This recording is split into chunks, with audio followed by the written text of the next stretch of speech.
Hey, guess what? What? It is I, Rex! Yeah, so let's just say, so let's try. So let's just say it was, I am tripping out. Super bad. Crazy bad. What's happening? It's like I'm looking at a mirror that's looking at a mirror that's looking at another mirror. This is crazy. Hey guys, what's up? Welcome. Hey, welcome to the Stanley Parable. The game just came out today. I heard some pretty cool things about it. RockPaperShotgun says this game is brilliant. It's probably going to be frustrating. I'm probably going to quit, punch a wall later, and probably hurt my hand and have to go to the clinic down the street. But not for my hand. Anyways, all right, let's check this out. Let's jump into the game and see what the Stanley Parable is all about. I hear people in the background talking. It's not me, I swear. Let's play. This is the story of a man named Stanley. Stanley worked for a company in a big building where he was employee number 427. Employee number 427's job was simple. He sat at his desk in room 427 and he pushed buttons on a keyboard. Orders came to him through a monitor on his desk, telling him what buttons to push, how long to push them, and in what order. This is what employee 427 did every day of every month of every year. And although others might have considered it soul-rending, Stanley relished every moment that the orders came in, as though he had been made exactly for this job. And Stanley was happy. And then one day, something very peculiar happened. Something that would forever change Stanley. Something he would never quite forget. He had been at his desk for nearly an hour when he realized that not one single order had arrived on the monitor for him to follow. No one had showed up to give him instructions, call a meeting, or even say hi. Never in all his years at the company had this happened, this complete isolation. Something was very clearly wrong. Shocked, frozen solid, Stanley found himself unable to move for the longest time. But as he came to his wits and regained his senses, he got up from his desk and stepped out of his office. Wait a second, this is looks like an early version of DOS. Maybe we can hack it. Okay, that was a no-go. Stanley decided to go to the meeting room. Perhaps he had simply missed a memo. I feel like I'm in Bean John Malkovich. Seriously, gonna find some kind of like square crawl space. I won't go into a celebrity's eyes. I'll just get bit by a black widow and probably die. Game over.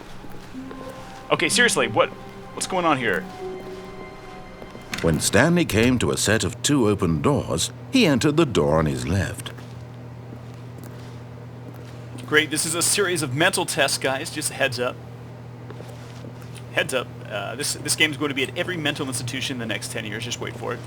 Should I go left? That's where I'm supposed to go. I mean, I guess I'm a rebel. I do like to defy rules, but I think maybe at the beginning of the game I should disobey and see what happens. Just for a minute. Let's check it out. Let's check it out here.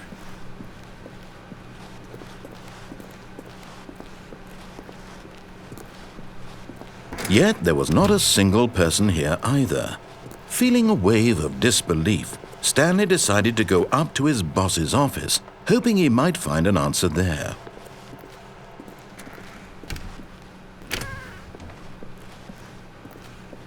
Stanley stepped into the broom closet, but there was nothing here, so he turned around and got back on track. Nothing here. No choice to make, no path to follow, just an empty broom closet. All right, no reason to still be here.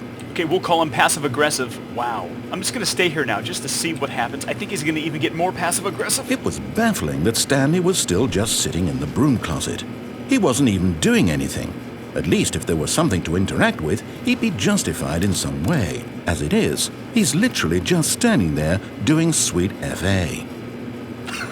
Wow, if maybe the developers could actually let me access these tools, we would be making like... Are you really still in the broom closet? Standing around doing nothing? Why? Please offer me some explanation here. I'm genuinely confused. I don't know what to say. You do realize there's no choice or anything in here, right? If I'd said Stanley walked past the broom closet, at least you would have had a reason for exploring it to find out. But it didn't even occur to me because literally this closet is of absolutely no significance to the story whatsoever. I never would have thought to mention it. Maybe when you go talk about this with your friends, you'll say, "Oh, did you get the broom closet ending? The broom closet ending was my favorite." I hope your friends find this concerning. Also, Stanley is addicted to drugs and hookers. Well, I've come to a very definite conclusion about what's going on right now. You're dead. You got to this broom closet, explored it a bit, and were just about to leave because there's nothing here when a physical malady of some sort shut down your central nervous system and you collapsed on the keyboard. Well, in a situation like this, the responsible thing is to alert someone nearby so as to ensure that your body is taken care of before it begins to decompose. Hello? Anyone who happens to be nearby? The person at this computer is dead. He or she has fallen prey to any number of your countless human physiological vulnerabilities.